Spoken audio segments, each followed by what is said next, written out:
제8회 전국 동시지방선거의 선거일인 오늘 전국 14,000여 개 투표소에서 투표가 마무리가 됐습니다. 일반 유권자 투표는 조금 전 끝났고요. 잠시 뒤부터는 코로나19 확진 유권자 투표까지 1시간 동안 진행이 되는데요. 저희는 이용호 국민의힘 의원 그리고 전재수 더불어민주당 의원과 6.1 지방선거 집중 분석해보는 시간 갖도록 하겠습니다. 어서 오세요. 예, 반갑습니다. 정권이 교체된 이후 처음으로 치러진 전국 단위 선거입니다. 안정적인 국정 운영을 위해서 한 표를 호소한 여당, 그리고 균형과 견제를 위해서 역시 민심에 호소한 야당. 민심은 과연 어디로 향할까요? 두 분의 그 말씀 한 말씀씩 듣고 본격적인 토론하도록 하겠습니다.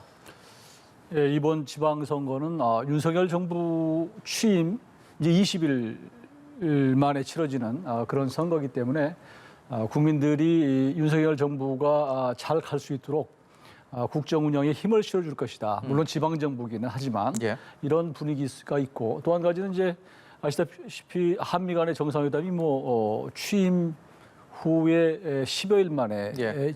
이루어지지 않았습니까? 아마 역대 한미 정상회담이 이처럼 빨리 이루어진 적이 없었는데요. 이런 이벤트 그리고 이제 어제 그제 그 추경을 통해서 코로나 손실보상금을 600만 원에서 1,000만 원까지 이렇게 지급을 하기로 했기 때문에 네. 여러 가지 환경이나 또 최근에 있었던 몇 가지 정치적인 여러 가지에 의해서 여당이 상당히 힘을 받고 있는 상태다 저는 그렇게 보고 있고요. 지금 최근에 국민의힘하고 민주당의 지지도도 보니까 예전보다 좀 격차가 벌어지고 있는 상황이고 예. 윤석열 정부 이제 취임 이후에 윤 대통령께서 용산으로 이제 집무실을 옮긴 다음에 여러 가지 파격적인 소통과 행보를 보이는 것이 국민들에게 나름대로는 지금 점수를 따고 있는 것이 아닌가. 이것이 결국 이번 지방선거에서도 결과로 나타난다고 저는 생각합니다. 민주당 입장에서는 대선에서 석패한 이후에 2달 만에 치러지는 선거, 서력을 하겠다 이런 마음이 컸을 텐데 중간에 참 여러 가지 일들이 있었습니다. 그러면서 좀 쉽지 않은 선거다라는 좀 의견들이 좀 팽배한 상황인데요. 현재 상황 판세 어떻게 보고 계십니까? 그러니까 사실은 이제 설욕을 하고 싶어도 설욕을 하기가 상당히 어려운 선거가 이번 선거입니다. 예. 왜 그러냐면 이용호 의원님 말씀하셨듯이 이제 구도로 놓고 보자면 사실은 민주당이 이게 선거를 과연 치를 수 있을 것인가 할 정도로 구도만 놓고 보면 굉장히 어려운 선거입니다. 5월 10일 날 윤석열 대통령께서 취임을 하셨고 그리고 연이어서 한미 정상회담이 있었고 그리고 또 엊그제는 추가 경정 예산안이 어떻든 민주당이 대승적 결단을 통해 가지고 굉장히 빠른 시간 안에 국회에서 통과를 시켰긴 했지만 이것 또한 어떻게 보면은 정부 여당, 집권 여당에 유리한 말하자면 이슈거든요. 그렇기 때문에 이 구도만 놓고 보면 민주당이 사실은 선거를 할 수 없을 정도로 극단적으로 불리한 그런 선거 구도거든요. 예. 그러기 때문에 선거 결과가 국민의힘이 싹쓸이를 해도 사실은 하나도 이상하지 않은 그런 선거입니다. 구도만 놓고 보자면. 근데 어떻든 경기도라든지 강원도, 충남, 대전, 세종, 경기도까지 포함해서 이런 곳에서 상당히 이제 접전을 벌이고 할 수 있었던 것은 압도적으로 불리한 구도 속에서도 그나마 민주당 후보들의 어떤 인물 경쟁력이 상당히 유권자들에게 어필을 했다.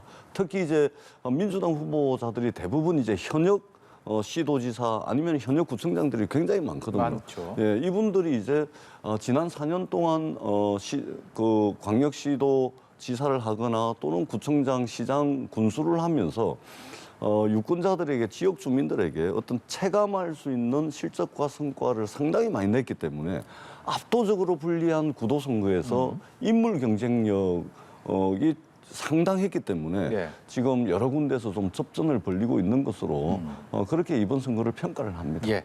투표율 얘기 좀 해보겠습니다. 이제 오후 6시 일반 유권자들을 대상으로 투표는 종료가 됐고 지금 잠시 뒤면 코로나19 확진자에 대한 투표가 시작이 될 텐데 오후 6시 기준으로 49.8%로 집계가 된 상황입니다. 4년 전 지방선거랑 비교해서 상당히 떨어진 상황인데 여야 모두 투표를 독려했고요. 또 지난주에 사전 투표에서는 역대 최대 투표율이 나왔다라는 얘기까지 있었는데 결국은 분산 투표로 된 것이 아니냐라는 해석을 할 수밖에 없는 상황입니다. 왜 이렇게 투표율이 좀 저조하다라고 보고 계십니까?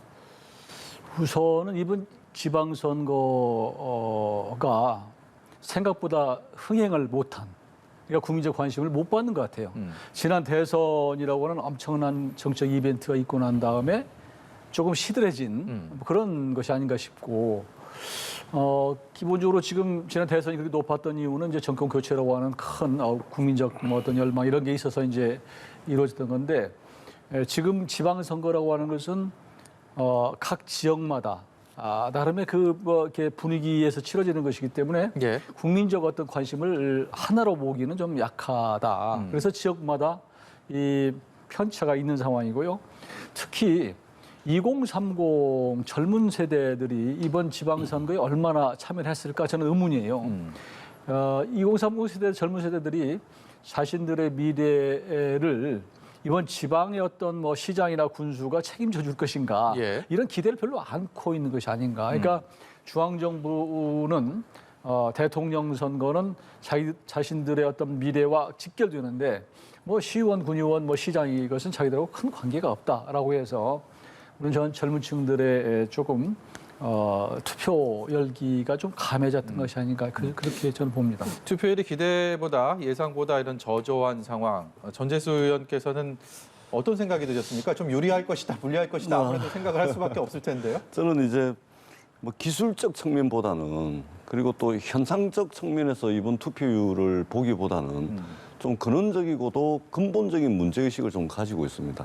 왜냐하면 이게 일단은 49.8%라는 투표율은 물론 이제 코로나19 확진자 투표가 이제 7시 반까지 있긴 합니다만 요즘 이제 코로나19 확진자 또는 격리자가 많지 않지 않습니까? 그런 측면에서 보면 최종적으로 50%를 못 넘을 가능성이 굉장히 많은데 이 네. 투표율은 정말로 이게 절망적이다.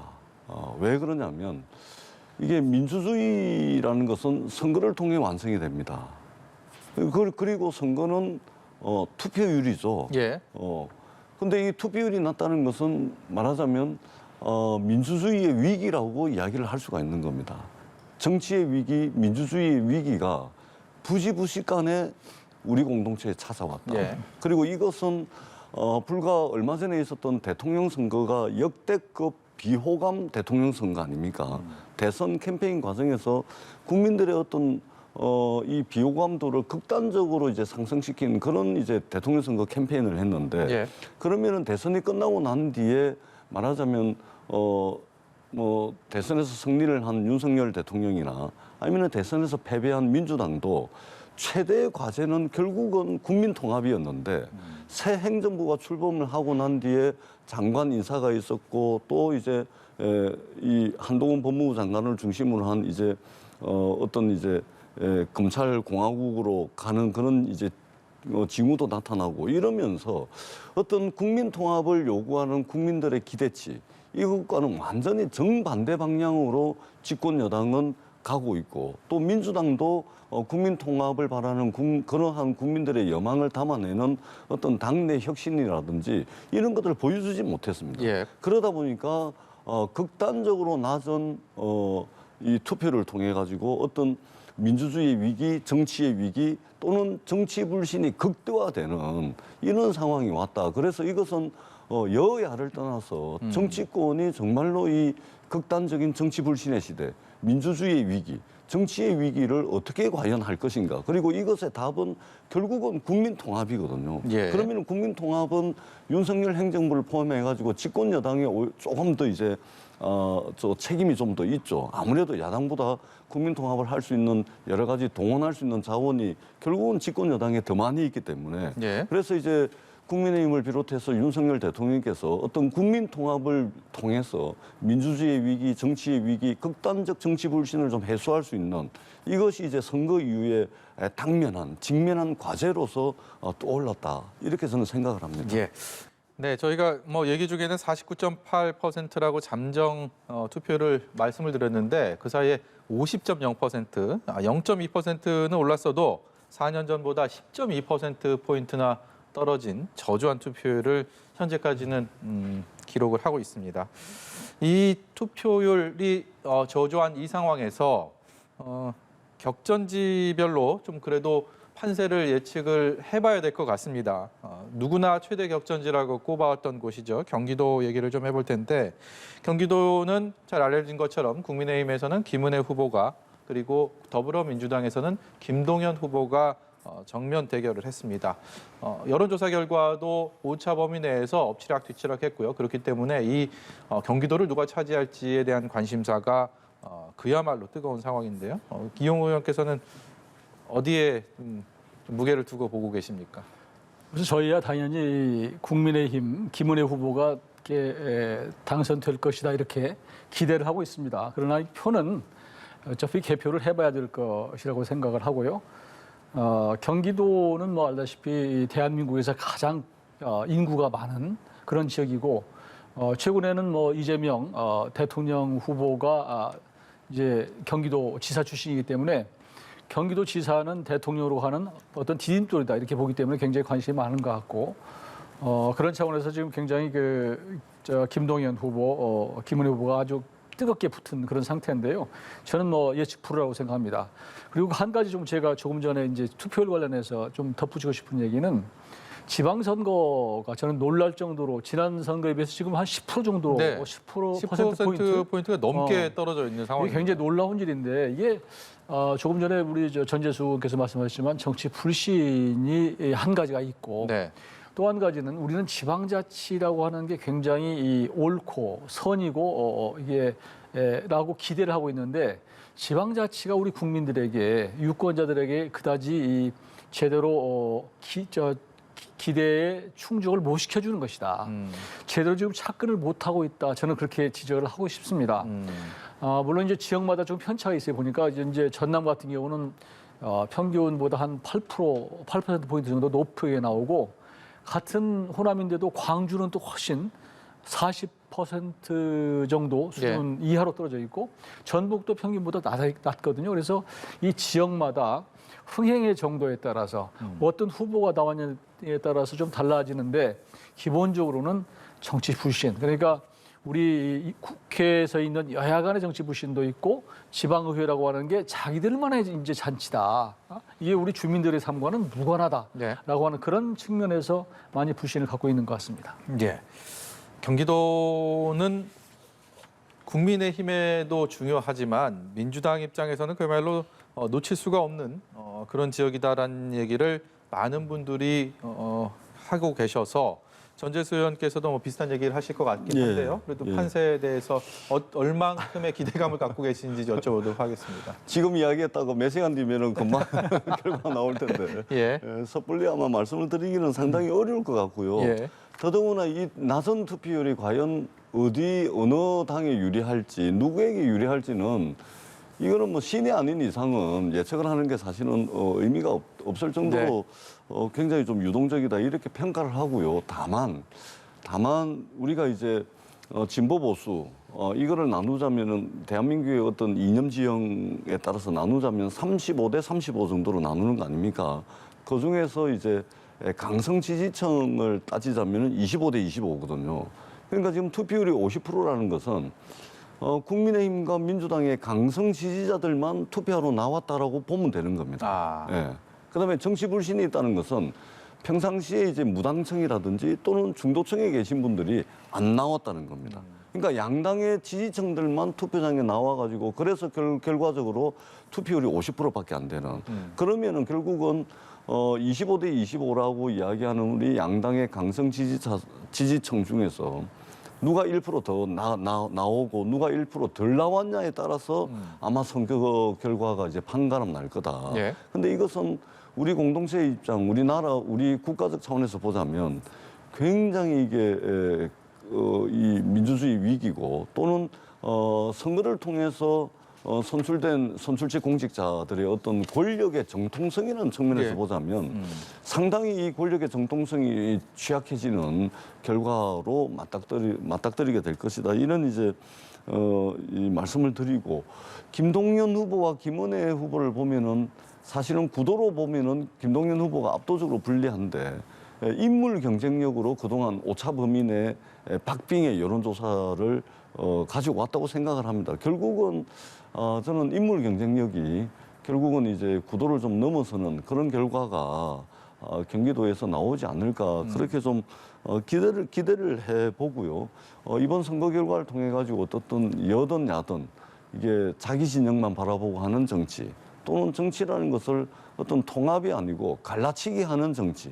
오히려 싸움이 있는 곳에 정치가 뛰어들어가 가지고 싸움을 말리고 갈등이 있는 곳에 갈등을 완화하고 이런 또 분열이 있는 곳에 분열을 좀 조정하고 이런 정치가 아니고 갈라치기 정치에 지금 침몰해 있는 이런 정치권 전반의 반성이 네. 반드시 필요한 그런 이번 지방선거의 결과가 아닌가 그렇게 생각을 예. 합니다. 이번 선거를 치르는 과정에서도 공식 선거운동 기간에 지금 말씀하신 것처럼 뭐 갈라치기 정치의 모습도 보였고 그리고 양당이 서로에 대한 공세를 이것이 뭐 합리적인 검증 차원을 넘어서는 그래서 일부에서 뭐 흑색선전이다라고 얘기를 하는 그런 네거티브 선거전도 뭐 이전이랑 크게 다르지 않게 펼쳐졌습니다.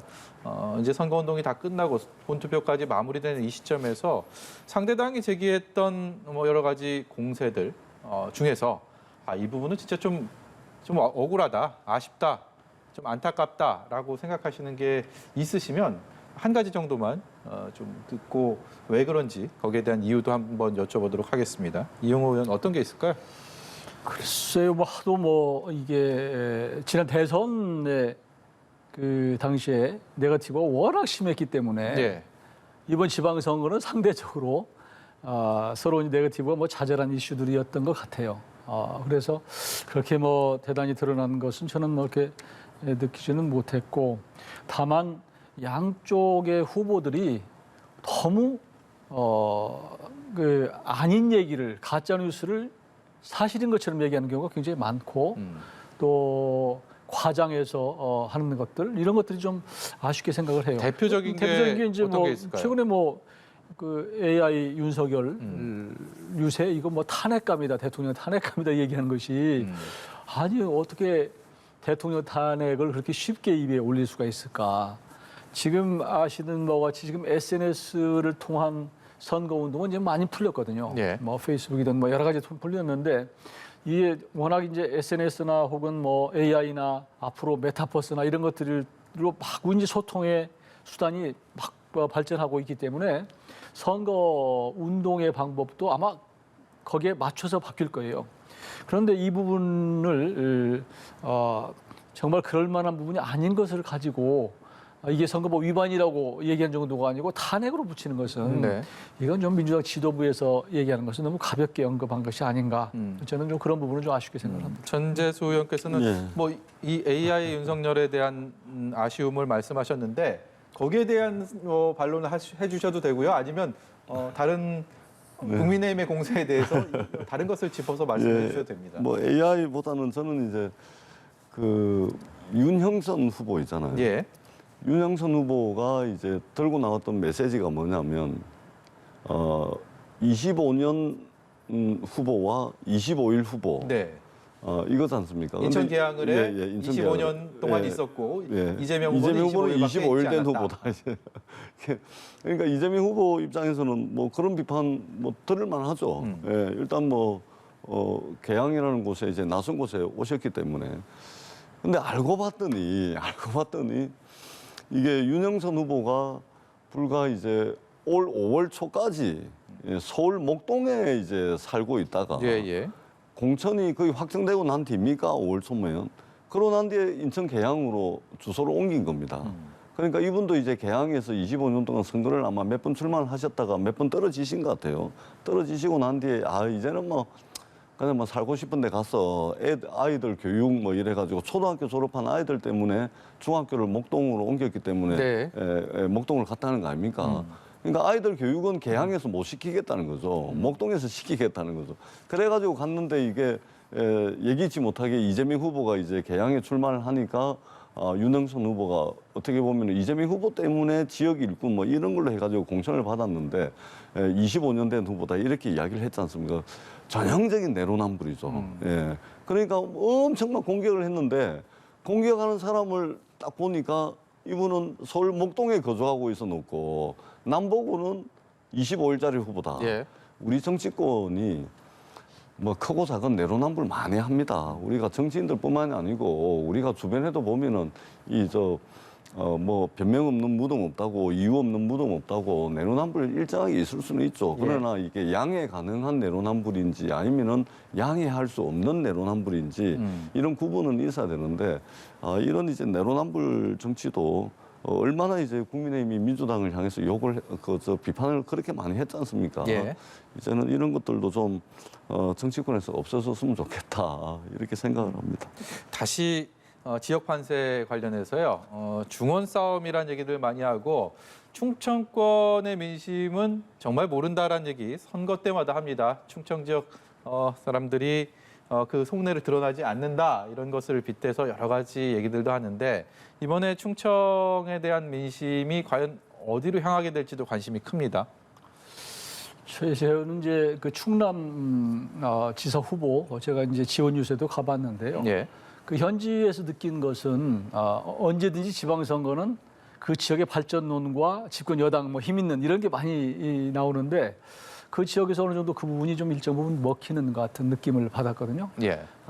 그래서 사실은 김태형 후보 충청도 같은 경우에는 늦게 출발했음에도 불구하고 비교적 그 팽팽하게 싸움을 만들었고 또 그 충청권의 윤석열 대통령의 국정 수행 지지 이게 지금 굉장히 높아요. 예. 그래서 그런 것들과 후보 간에 약간의 격차가 있는 것이 결국 투표에 있어서는 수렴할 것이다. 저는 그렇게 보고 있고 또 한 가지는 이제 그 충남 같은 경우에 얼마 전에 뭐 상대 당 얘기입니다만 박완주 예, 저 불미스러운 의원 같은 사건이 경우에 있었죠. 그 성문제 이런 것들이 예기치 않게 영향을 자꾸 주어서 누적이 됐고 또 지역 발전론 가지고 또 대통령이 힘을 실어준 여러 가지들이 그 지역에 비교적 유리하게 작용을 해서 저는 뭐 팽팽하다고 봅니다만 그런대로 국민의힘의 지지자 그 후보들이 선전을 하고 있다 저는 네. 그렇게 보고 있습니다. 네. 전지수 의원께서는 예. 충청 민심 어떻게 보고 계십니까? 네, 역대 정부 출범 한 달쯤 지났을 때 그 출범한 정부에 대한 어떤 국민적 기대감, 이거 역대 이제 정부를 비교를 해보면 윤석열 행정부가 굉장히 낮지 않습니까? 대개의 경우 이제 이명박, 박근혜, 문재인 이 대통령들이 이제 출범을 했을 때 대개의 경우 이제 기대감이라는 것이 70%를 전부 상회했거든요.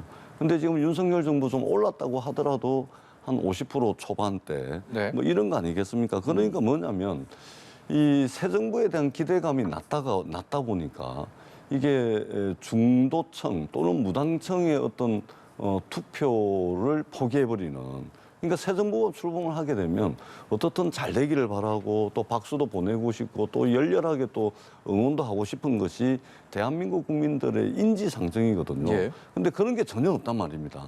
그러니까 윤석열 행정부에 대한 기대치가 엄청나게 낮은 것이죠. 이것이 투표율 저하로 이제 나타나는 것이고 그리고 그렇다면 지금 이제 충청도도 이제 그 마찬가지로 이 큰 틀 안에 이제 충청도에서도 이제 결과가 그런 식으로 나올 거다. 그렇다면 결국은 저는 인물 경쟁이라고 봅니다. 구도상으로 민주당이 사실상 이기기가 어려운 선거인데 이 윤석열 행정부가 출범했음에도 불구하고 어떤 기대치가 상당히 낮다. 그렇다면 결국은 지방선거는 지역의 일꾼을 뽑는 것이고 예. 더더구나 충남 같은 경우는 현역 양성조 도지사가 있거든요. 이분이 제가 대충 들어보니까 상당히 뭐 실적과 성과를 많이 내고 무난한 도정을 했다라고 평가를 받기 때문에 결국은 인물 경쟁력으로 구도를 넘어설 수 있지 않을까 이렇게 생각을 하고 특히 제가 개인적으로 좀 주목을 하는 곳은 강원도입니다. 강원도.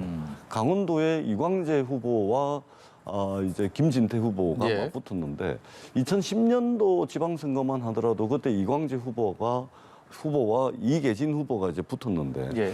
여론조사상으로 단 한 번도 오차 범위 내에 들지 못하고 계속 적게는 10% 많게는 20% 지고 있다가 투표함을 열어보니까 이광재 후보가 거의 10% 가까이 이겼거든요. 네. 인물 경쟁력이거든요. 특히 이광재 후보가 이번에 이제 그 이광재 법이라고 이야기하는 강원도 특별자치법이 이제 통과되는데 국회에서 지대한 역할을 했거든요. 그렇기 때문에 아무리 그래도 이게 태극기 이 부대 이미지가 있는 김진태 후보와의 어떤 인물 경쟁력에서는 월등하고 압도적이기 때문에 오히려 저는 강원도에서 좀 이변이 나오지 않을까 이런 이제 예상을 해봅니다. 예, 강원도를 말씀하셨습니다. 김진태 후보와 이광재 후보가 맞대결을 벌이고 있는 강원도에 조심스럽게 승리를 예측하셨는데 이용호 의원 뭐 동의하시지 않으시겠죠?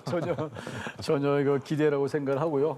지금 뭐 여론조사를 다 믿을 건 아니지만 여론조사 결과를 보면 김진태 후보가 상당히 앞서 있다는 말씀을 드리고 싶고요. 강원도 특별자치법 이게 뭐 이광재법이라고 그러는데 전혀 제가 알고 있는 건 사실이 아닙니다. 왜냐하면 제가 인수위 당시에 제가 이제 뭐 공약이나 이런 것들 다 챙겨봤는데요. 그 당시에 그 강원도에 있는 유상범 의원이나 또 권성동, 그 강원도 거기 강원도잖아요. 이철규 의원 이런 분들이 다 인수위에서 핵심적인 역할들을 하고 또 현 네. 정부에서 한 분들이 강원도가 발전을 못했다, 낙후했다 그래서 굉장히 신경을 썼어요. 이게 사실 이번 5월 국회에서 나타난 성과다 이렇게 보는 게 좋을 것 같고요. 네. 뭐 인물이라고 하는 것은 보는 시각에 따라서 다를 수 있어요. 어떤 분은 이광재 후보가 더 인물이라고 볼 수 있는 거고 또 어떤 사람은 뭐 김진태 후보가 그럴 수 있다고 생각하기 때문에 이건 평가가 엇갈 수 있는 건데 그 지역에서는 나름대로 김진태 후보가 이렇게 상당히 선전 정도가 아니라 많이 앞서가고 있는 것 같고 예전에 이제 최문순 지금 지사가 있을 때하고는 좀 지형이 좀 예. 달라졌다. 그리고 강원도가 실제로 국민의힘 의원들이 상당히 많아요, 숫자가. 그래서 그런 것들이 표로 좀 연결된다면 저는 큰 이변은 없지 않을까 저는 그렇게 예. 봅니다. 이번 지방선거와 함께 보궐선거 7곳에서 국회의원 보궐선거가 진행이 되고 있습니다. 거기도 보면 관심 지역들이 꽤 많습니다. 국민의힘이 4곳, 민주당이 3곳에서 기존 국회의원이 있었고 이번에 시도지사 출마를 하면서 보궐선거를 치르게 됐는데 이 모두 7곳 중에서 몇 곳을 가져갈지도 관심사고 그 지역 중에서 특히 인천 계양을 같은 경우는 이재명 후보가 민주당에서 출마를 하면서 관심을 끌었고 그리고 이게 선거운동 과정과 여론조사 결과의 흐름들을 보면서 더더욱 관심을 마지막까지 끌었습니다. 누가 이길지 그리고 이긴다 했을 때 격차는 어느 정도 나게 될지 그야말로 하나하나 관심을 끌고 있는 부분입니다. 어떻게 생각하십니까? 일단은 민주당이 이제 강원도 원주, 그다음에 제주도 서귀포입니까? 예. 그다음에 인천 계양. 예. 일단 세 군데는 일단 이제 민주당이 이겨야. 제주시 을이죠? 예, 제주시 을. 오영훈 의원 지역구요. 예. 요 세 군데 정도는 이제 이겨야 본전이라고 볼 수가 있겠죠. 예. 그래서 일단은 뭐 제주도하고 뭐 계양은 좀 무난하게 이길 것 같고 예. 원주가 지금 어떻게 될지 저희들이 좀 보고 있는데 원주도 이제 원창묵 후보라고 이제 원주시장 3선을 하신 분이기 예. 때문에 지역 기반이라든지 인지도라든지 이런 측면 그다음에 원주시장을 12년을 하면서 사실은 이제 원주가 인구가 굉장히 늘어나고 있거든요. 네. 늘어나고 있다는 것은 일자리가 많아진다는 것이고 그만큼 원주가 이제 하나의 자족 기능을 가지고 있는 도시로서의 기능을 하고 있다는 의미이기 때문에 예. 그러한 원주 시장을 12년을 했기 때문에 원주도 무난하게 이기지 않을까. 적어도 이제 국회의원 보궐선거는 한 본전 정도는 하지 않을까 그렇게 기대를 합니다. 일단 3곳 정도는 수성을 예. 할 것이다라고 생각을 하시고 그렇습니다. 예, 그 전체 판세에 대한 얘기를 그럼 먼저 또 한 하도록 군데, 하겠습니다. 예, 한 군데 더 좀 예. 말씀을 드리면 이제 김태흠 의원 지역구 보령서천 보령서천이요? 여기 이제 나소열 후보가 출마를 했는데 지난번에도 아마 한 48%인가 굉장히 근소한 차이로 이제 낙선을 했거든요. 그러고 난 뒤에 아마 청와대 문재인 정부에서 청와대 자치비서관인가 그 하시다가 이제 지금 요번에 출마를 했는데 상당한 경쟁력을 가지고 있는 것으로 알고 예. 있습니다. 여기도 좀 선거 결과를 좀 관심 있게 지켜볼 필요가 있겠다 이렇게 봅니다. 기존 지역구 정도는 확보를 하고 거기서 최소 하나 정도는 더 가져가면 좋겠다라는 바람이시고요. 이용호 의원, 국민의힘에서는 내부적으로 어떻게 좀 보고 있습니까? 저희는 뭐 4석 정도는 그 국민의힘이 좀 유리하지 않나 이렇게 평가를 하고 있고요. 제일 관심이 있는 이제 인천 계양 을인데 네. 저는 민주당이 이번 지방선거를 어렵게 끌고 가는 이유는 첫 단추가 이재명 지금 후보가 개항을로 간 것이다. 그리고 그 전에 사실 개항을에서 소영길 지금 후보를 5선을 만들어준 데 아니에요. 예. 5선이면 땅 짓고 헤친 지역이라고 봐야 되는 거예요. 그리고 소영길 후보 같은 경우는 그러면 5번이나 뽑아줬는데 마지막까지 임기를 잘 마치고 586이 뭐 퇴진할 때, 물러날 때, 불출마할 때 이제 다른 지역으로 가면 상관이 없어요. 근데 중간에 특별한 이유도 없이 자리를 비워주고 떠났단 말이에요. 이런 것들이 정말로 정치 불신을 굉장히 심화시키고 또 그 지역 여러 그 지역에 있는 유권자들을 좀 무시한 듯한 이런 것들이 영향을 줬다고 생각을 하기 때문에 이번에 이재명 후보가 개항을에서 된다고 해도 저는 결국 승리라고 생각을 하지 않습니다. 그리고 또 나머지 이제 지역인데 전체적으로 이게 선거를 개표해 보면 우리가 처음에 여론조사 보는 거하고 전혀 다른 결과가 나온 경우가 굉장히 많아요. 많죠. 이변이다 그래서 뭐, 예. 뭐 이렇게 유권자 혁명이다 이렇게 하는데 오늘 이제 어떻게 될지 모르지만 저는 전체적인 기류가 적어도 지난 대선이 지나고 나서 민주당이 취했던 여러 가지들의 정치적인 어떤 행태라고 그럴까 이게 국민들한테 굉장히 잘 못 보인 측면이 있어요. 근데 네. 첫 번째 대선에서 패배했으면 0.73%가 아니라 0.1%만 졌어도 겸손하고 또 자성하고 좀 이런 모드로 갔어야 되는데 그러지 않고 처음에 대선 불복 같은 느낌을 주었고 그게 이제 대표적인 경우가 의석을 가지고 검수한박으로 밀어붙였잖아요. 이런 것들이 국민들이 볼 때 한 번 더 민주당으로 하여금 민주당으로부터 좀 등을 돌리게 만든 그런 것 때문에 이번 지방선거 전체에 영향을 주고 이번 보궐선거도 저는 생각보다 많이 국민의힘에 유리하게 작용하지 않을까 저는 그렇게 분석하고 있습니다. 개항을은 이재명 후보가 그래도 생각보다는 여론의 흐름에서 고전은 했지만 이긴다라고 생각은 예, 하십니까? 왜 그러냐면 뭐 여러 논란이 있었습니다. 그리고 이게 국민의힘에서 사실은 국민의힘이 이번 선거 과정에서 이제 쏟아낸 논평의 거의 한 90%는 공세가 집중이 됐잖아요, 이재명 후보에게. 아마 여러 수백 건의 이제 논평이 나왔을 텐데 그중에 90%는 95%는 아마 이재명 후보와 관련된 그런 논평일 정도로 사실상 정치 공세의 대부분을 이제 이재명 후보 개항을 해다가 쏟아부은 것이죠. 그러다 보니까 이제 이런저런 논란거리들이 이제 많이 있었고 또 가짜뉴스도 굉장히 많이 있었죠. 아이를 보호하려고 했는데 아이를 예. 밀쳤다 그러고 뭐 이게 상식적으로 납득이 가지 않는 이런 이제 가짜뉴스도 많이 있었는데 그럼에도 불구하고 개항 시민들이 그렇게 판단을 할 것 같아요. 이런저런 논란이 있긴 하지만 그래도 큰 정치인 또는 대한민국의 대통령 후보로 나왔고 그리고 1,600만 표에 달하는 국민적 지지를 받은 후보를 여기 이제 국회의원 선거에 떨어뜨렸어야 되겠냐. 아무리 그래도 예. 이런 이제 심리가 대개의 경우 작동을 합니다. 작동을 하기 때문에 그 뭐 무난하게 이길 거는 같아. 그런 이제 저희들 이제 기대를 가지고 있습니다. 예.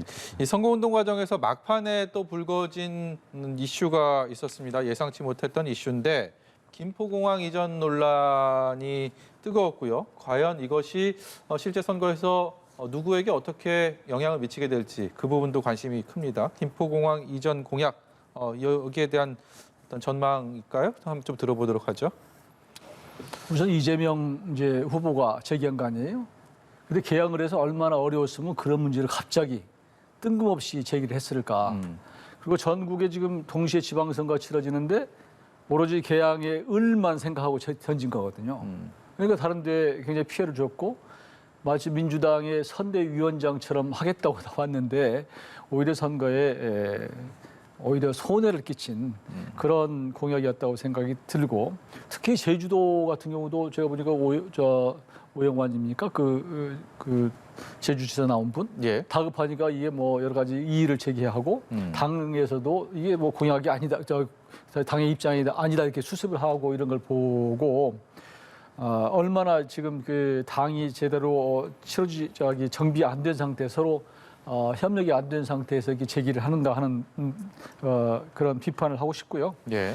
다만 이제 이게 계양을이나 뭐 제주에는 조금 영향을 줬을지는 모르지만 뒤늦게 제기된 것이기 때문에 전국 선거에는 저는 큰 영향이 없다고 봅니다. 왜냐하면 지방 우리 유권자들이 어떤 공약 하나 가지고 막 금방 뒤집어지고 할 것 같지만 그것은 후보들의 어떤 정치적 제스처일 뿐이지 그게 뭐 김 후보왕이 뭐 금방 없어진다고 생각을 안 할 것이고 네. 그래서 영향은 크게 주지 않을 것이다. 다만 계양이나 김포 혹은 제주 이런 데는 조금 영향을 줬을 거라고 생각합니다. 이 공약에 대해서는 굉장히 비판적인 시선을 갖고 계시지만 실제 선거에는 그다지 큰 영향을 대세에 지장이 있을 정도의 영향은 없었을 것이다라고 이용호 의원께서는 분석을 해주셨고요. 전재수 의원께서는 이 논란에 대해서 네. 어떻게 보십니까? 일단은 그러니까 이게 이 내로남불이에요. 예, 일단 공약 김포공항 이전 문제 이걸 뭐 떠나서 이게 내로남불이라고 제가 표현을 한 이유가 왜 그러냐면 이 김포공항을 이전하든 통합을 하든 이것의 주무부처는 국토교통부입니다. 근데 지금 현재 국토교통부 장관은 원희룡 장관이죠. 근데 이 원희룡 장관께서 국회의원을 하실 때 보좌관을 했고 또 제주도지사를 하실 때는 제주도 서울본부 본부장을 하셨던 이기재라는 분이 서울 목동에 있는 양천구의 구청장으로 나오셨어요. 네. 그다음에 양천구는 어떠냐? 여기는 원희룡 장관이 국회의원 할 때 자기 지역구였습니다. 삼선을 했죠. 그렇습니다. 자기 지역구에 자신의 분신을 양천구청장으로 말하자면 공천을 했는데 이분이 김포공항 이전을 공약을 했습니다. 우리가 후보로 등록하게 되면 선거관리위원회에 핵심 공약을 제출을 하게끔 돼 있거든요. 네. 선거관리위원회에. 그러면 선거관리위원회 홈페이지에 어떤 후보의 핵심 공약이 무엇인지 유권자들에게 공개를 하는데 여기에 보면 5대 핵심 공약에 김포공항 이전이 들어가 있습니다. 원희룡 국토부 장관 그리고 김포공항 이전과 통폐합을 주무부처인 국토부 장관의 최측근이 김포공항 이전을 약속을 한 겁니다. 아니 자기네 당의 후보가 그것도 원희룡 국토부 장관의 최측근이 김포공항 이전하는 것은 아무 말 안 하고 이걸 이래 하는 것은 이게 온당합니까? 누가 보더라도 이게 이상한 좀 공격 아니냐 이렇게 네. 받아들일 수밖에 없는 것이죠. 예, 그렇다는 말씀을 드리고 저도 이제 선거 전에는 김포공항 이전 이재명 후보의 공약에 대해서 저도 좀 소위 말해서 쉴드도 좀 치고 뭐 나름 이제 논리로 좀 반박도 하고 했는데 좀 아쉽습니다. 예. 이게 저희가 대통령 선거 때 사실은 검토했던 거거든요. 검토를 했는데 폐기를 시켰던 것은 아니고 조금 더 검토해야 될 사항들이 있어서 대선 공약으로 내걸지 않고 보류를 시켰던 겁니다. 그런데 이게 보통 사람들이 보기에는 저거 이재명 후보 자기 혼자 살려고 이게 낸 공약 아니냐 이런 오해를 충분히 가질 수가 있거든요. 그러니까 이재명 후보가 전국 선거를 이끄는 총괄 상임 선대위원장 아닙니까? 네. 그럼 전국 선거를 견인하고 말이야 이 지지자들 끌고 모으고 1,600만 표를 득표를 했는데 담은 1,600만 표 전부 다는 아니래도 한 1,500만 표 정도를 끌고 모으는 이런 리더십, 이런 이제 그 이슈 주도권 이런 걸 가졌어야 되는데 사실은 이래서 상당히 이제 선거 전에는 저는 이렇게 말씀 안 드렸습니다. 어떤 선거를 치러야 되니까. 근데 이제 다 끝나서니까 네. 그런 이제 좀 아쉬움은 좀 있는 것이죠. 예. 이것 때문에 이재명 후보가 뭐 선거야 당선이 되겠습니다만 이게 리더십 어떤 당내 어떤 리더십이라든지 이런 부분에 있어서 좀 상처를 입지 않을까 이제 그런 이제 우려가 있습니다. 예. 선거 결과는 이제 시간이 지나면 자연스럽게 나올 것이고 이 선거 결과를 가지고 각 당은 앞으로 또 어떻게 움직여야 되고 어떤 목표를 가지고 어떻게 하반기 국회를 이끌어 가야 될지에 대한 목표 설정이 좀 있을 것 같습니다. 내부 상황도 이 선거 결과에 따라서 좀 많이 바뀔 것 같은데 먼저 집권 여당인 국민의힘 같은 경우는 대선 승리 그리고 만약에 뭐 지금의 여러 전망들처럼 이번 지방선거에서도 소기의 성과를 거두게 된다면 이준석 대표 체제가 어떤 변화를 갖게 될지도 궁금하고요. 또 한 가지는 이번 선거 과정에서 또 역할을 해왔던 안철수 지금 성남 분당갑의 후보 또 당권에 대한 도전이 어떤 식으로 또 이루어지게 될지 향후 행보에 대한 것들 여러 가지 전망들이 나옵니다. 어떤 생각들 갖고 계신지 궁금합니다. 정치권에서는 당연히 그런 얘기가 나오고 있죠. 근데 알다시피 이제 이준석 대표는 사실 어려운 선거, 지난 대선을 승리로 이끌었고, 지금 예측대로 이번 지방선거에서 당연히 뭐지 이길 거로 봐요. 근데 그렇게 승리를 두 번이나 선거에서 진두지휘해서 이겼다면 이건 굉장히 본인의 어떤 성과하고 대표로서 입지를 강화시킬 수밖에 없는데 그럼에도 불구하고 이준석 대표가 과연 내년 6월까지 이게 계속 갈 거냐 하는 이런저런 얘기들이 나온 것이 사실이에요. 조기 전당대회 가능성도 있습니까? 그것은 아직은 예측하기는 좀 어려워요. 근데 지난 대선 과정에서 갈등이 워낙 당내에서 좀 있었던 것이고 또 이미 보도도 되고 있습니다만 무슨 이제 이준석 대표와 관계된 무슨 성 문제 이런 것들이 혹여라도 휘발성을 발휘해서 어떤 촉매가 되지 않을까 이런 게 주시하고 있는 것은 사실입니다.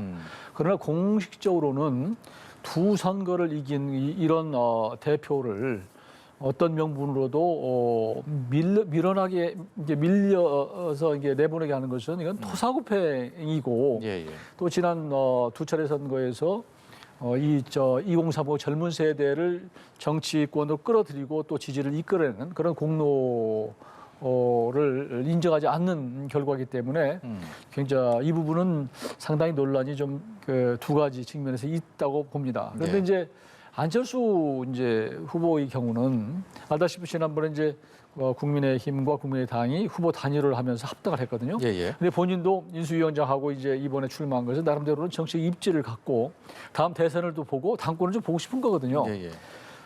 그렇기 때문에 새우시 여러 가지 당내에서 저런 얘기들이 나오긴 할 거예요. 근데 제가 이 자리에서 조금 이렇게 확실히 말씀드릴 수는 없지만 하여튼 논란이 있을 수는 있다. 그리고 적어도 다음 총선까지 2년 가까이가 남았기 때문에 사이에 어떤 선거가 없으니까 새로운 지도 체제를 조금 만들어서 가야 되나 하는 그런 의견들도 꽤 있다는 말씀이 드립니다. 그다지 매끄럽지 않은 관계로 잘 알려진 이준석 대표와 또 안철수 후보 간에 어떤 또 관계들이 새로 형성될지도 관심이 가고요.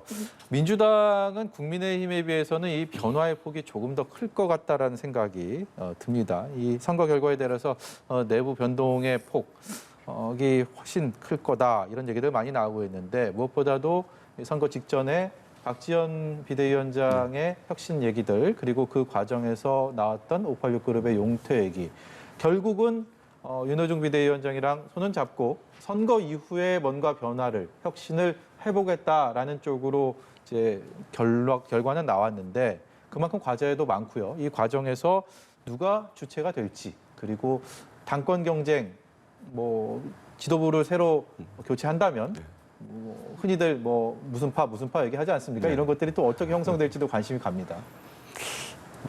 민주당이 70년의 역사를 가지고 있습니다. 70년의 민주당 역사에 비춰볼 때 역대 경험하지 못했던 아마 치열하고 격렬한 당내 논쟁이 있을 겁니다. 70년 동안 단 한 번도 보도 못하고 듣지도 못했던 그런 아마 격렬한 논쟁이 있을 것이고 그리고 이것은 선거 결과하고도 별개로 진행이 될 겁니다. 어떤 분들은 이것을 콩가루라고 이야기하기도 하고 그런 비판들을 하시는데 저는 기본적으로 반드시 거쳐야만 되는 과정이다. 만약에 이런 과정을 거치지 않으면 70년 역사를 가진 민주당은 희망이 없다 이렇게 생각을 합니다. 그러니까 전부 다 죽을 각오로 죽을 때는 제대로 죽어야 됩니다. 이게 죽은 것도 아니고 산 것도 아니고 이래버리면 좀비가 돼버리는 겁니다. 좀비는 약도 없습니다. 그렇기 때문에 전부 처음부터 완전히 다 죽었다 생각하고 격렬한 논쟁을 해야 되고 거기에는 대선 패배의 책임부터 시작해가지고 민주당의 미래까지 전부 포함을 해서 거기에 개파 문제, 586 문제 전부 다 포함해서 이러한 이제 격렬한 이제 논쟁의 국면이 다가올 것이고 그 과정을 거쳐서 그 격렬한 몸부림 과정에서 민주당의 어떤 새로운 질서, 민주당의 새로운 대안적 리더십이 자리를 잡으면 70년 그동안 역사를 가지고 있는데 70년 또 갈 것이고 만약에 새로운 질서와 새로운 리더십을 찾지 못하면 네. 완전히 죽을 수 있다. 이런 이제 저희들 생각을 가지고 있고 당내 저와 같은 생각을 하고 있는 분들이 거의 대다수입니다. 그렇기 때문에 이 격렬한 어떤 토론, 격렬한 몸부림을 통해서 70년 역사에 민주당이 이렇게 많이 변화할 수 있냐라고 이제 국민들이 느끼실 수 있도록 그런 이제 새로운 질서를 만들기 위한 그런 이제 시간이 그런 국면이 이제 다가왔다. 그래서 8월 전당대회를 통해 가지고 새로운 대안적 리더십 그리고 국민들께 희망을 줄 수 있는 그리고 실제 이제 민주당이 진정으로 추구해왔던 가치와 노선을 새롭게 정립을 하고 또 변화된 시대의 어떤 상황들을 민주당 내 가치와 노선에 좀 담아내는 그런 이제 과정들을 거치게 될 것으로 그렇게 예상을 합니다. 예. 일반 유권자에 대한 오늘 지방선거 투표는 오후 6시에 끝이 났고요. 6시 반부터 1시간 동안 한 30분 정도 남았습니다. 코로나19 확진자에 대한 투표가 진행됩니다. 현재까지 투표율은 오후 6시 기준 50%, 지난 4년 전 지방선거보다 10.2%포인트가 떨어졌다라는 얘기를 다시 한번 전해드리고요. 선거 결과는 자정쯤이면 대략적인 윤곽이 나올 거다라는 관측이 많은데 결과를 가지고 두 분과 또 다음에 시간을 또 마련해서 얘기 듣도록 하겠습니다. 오늘 말씀은 여기까지 듣도록 하죠. 지금까지 국민의힘 이용호 의원, 더불어민주당 전재수 의원과 함께했습니다. 고맙습니다. 네, 고맙습니다.